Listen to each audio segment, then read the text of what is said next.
from the News Channel 5 network. This is Inside Politics. Hello, everyone. I'm News Channel 5's political analyst Pat Nolan. Welcome to Inside Politics.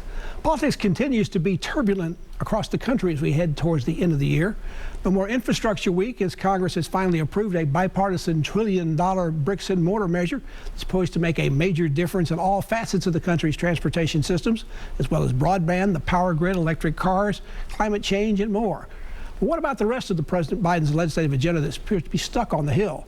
And what can Mr. Biden do to resurrect his still plummeting job performance polling numbers, which this week sank to the mid-30s in one poll?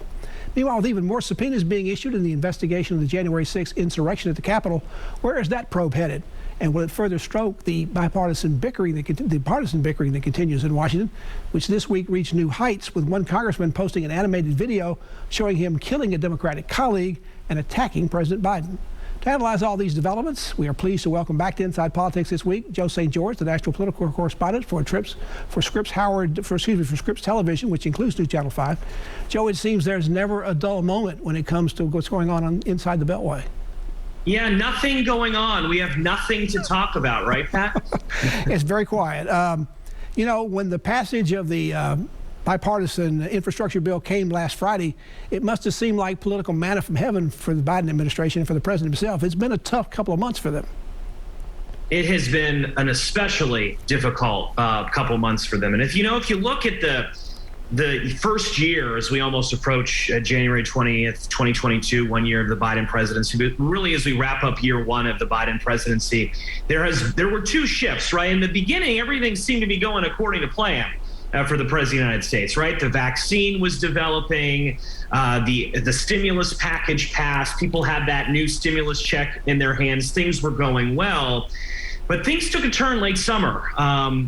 COVID, masks started to emerge in a lot of parts of the U.S. Again, there were concerns about cases. Standards of care were being changed in hospitals across the country. Afghanistan occurred, and that was a withdrawal that was criticized by both Republicans and Democrats for how that happened. So yes, it's been a very difficult last couple of months for the Biden administration. They're hoping this infrastructure bill, which will be signed into law on Monday, is the turning of a tide, if you will, a new page. We'll see how much bounce the president gets from this piece of legislation. But Joe, who would have guessed, even though the infrastructure bill was bipartisan in nature, got 17 votes in the Senate, it got 13 votes in the House, and that wound up, after all the bickering between the Democrats, being the margin for how it passed in the House. Without the Republican votes, it wouldn't have happened. Yeah, to some degree, infrastructure has always been a bipartisan problem, right? I mean, Senator Mitch McConnell voted for the infrastructure bill. Now, Tennessee's two Republican senators didn't, but Mitch McConnell did. A number of other top Republicans in leadership in the Senate did as well. We had more moderate Republicans vote for it in the House of Representatives. Look, I mean, bridges and roads and potholes are things that Republicans and Democrats strive over. And there wasn't that much drastic changes in tax policy to force Mitch McConnell to torpedo this bill in the Senate back in August. But you're right. I mean, it was interesting that Republicans kind of got President Biden over the finish line with this piece of legislation. And for people watching us at home, a lot of times, political folks like you or I, Pat, we talk about, numbers, and we talk about votes, and we talk about process. But in terms of real impact, I mean, this is going to be something that we're going to be talking about for quite some time, right? I mean, we may be doing a show, Inside Politics, 5 years from now of a project happening in Tennessee as a direct result of this infrastructure bill. So it's going to be a fascinating look at the rollout of this, how quickly some projects can get in the ground. But Pat, you know this, infrastructure oftentimes takes time to implement. They're not going to fix rural broadband in Tennessee overnight. These Republican congressmen who voted for the bill are getting a lot of grief about it. I mean, much of what the infrastructure bill seemed to have some broad public support, even among Republicans, as you talked about.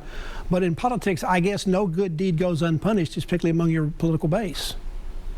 Yeah, and it's really, it's unfortunate to hear some of these audio files come out with these Republican members of Congress being threatened with their life. There was an arrest Friday morning in New York of someone who made one of those phone calls. So, the Capitol Police is on it.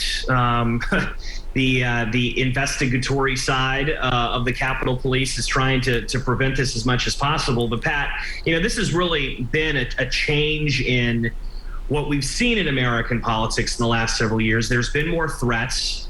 There's been more risk. Certainly January 6th was an example of that for members of Congress at the Capitol. The Capitol Police have asked for more money so that they can help investigate more of these complaints they're hearing from members of Congress, threats on their life. And for folks at home, it's important to note, only the top leadership gets really protection. Speaker Nancy Pelosi has a bodyguard.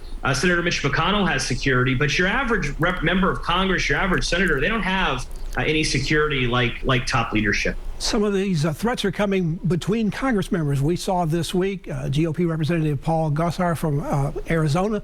He posted an animated video showing him killing Congressman Alexandria Ocasio-Cortez and attacking President Biden. I mean, what's the mood like up there? I think you described some of it. It must be kind of scary even among members that they can't trust each other to have each other's backs. Yeah, Pat, that's exactly it. And you remember the House has been going through metal detectors a lot. And after January 6th, the reason they put in metal detectors on the House floor for the first time was that they were hearing complaints that members didn't trust other members. I mean, think about that for a moment. So yeah, there's not much trust between both sides, especially in the House. I think there's a little bit more trust in the United States Senate. Kevin McCarthy, who is the leader of the Republicans in the House, now has a decision to make regarding that AOC episode. Is there any discipline or is this just going to be, yesterday's newspaper by next week? We shall see. There's certainly a number of Democrats calling for Leader McCarthy to take action because those images posted online hit a lot of members of Congress the wrong way. The Select House Committee that's investigating that uprising on the Capitol on January 6th have issued more subpoenas this week for information and testimony from aides of those who are close to President Trump. They even won a court fight this week, thought they were going to get some records from the White House. President Biden's allowed it to happen, but appeals court has come in and said, no, we need another hearing about that. So it's been postponed until the end of the month. So I guess President Trump won a victory as well, former President Trump. That's sort of the way these always have been going, whether you're talking about this particular situation or when the impeachment thing, it keeps going through the courts, but nothing ever seems to get resolved. And we keep talking about the U.S. Supreme Court, right, where it seems like all these cases are heading or about to go to. The January 6th committee, to some degree, has a clock, right, Pat? I mean, they need to get some stuff done significantly before potentially Democrats lose power predicts year. This committee is really a direct result of Speaker Nancy Pelosi being in charge of the House. And if Republicans take back the House, a lot of political predictors are suggesting the committee will be no more. So they're on the clock and they want to get as much information as they can. But in order to do so, you need the information and you need subpoenas to be listened to and you need the records that you request. Former President Trump is saying that these records go against executive privilege and the presidents are entitled to keep some things secret. And he's correct about that. Executive privilege does exist. President Biden is not defending him at all. He's saying he's more than happy to release what they can from a White House perspective.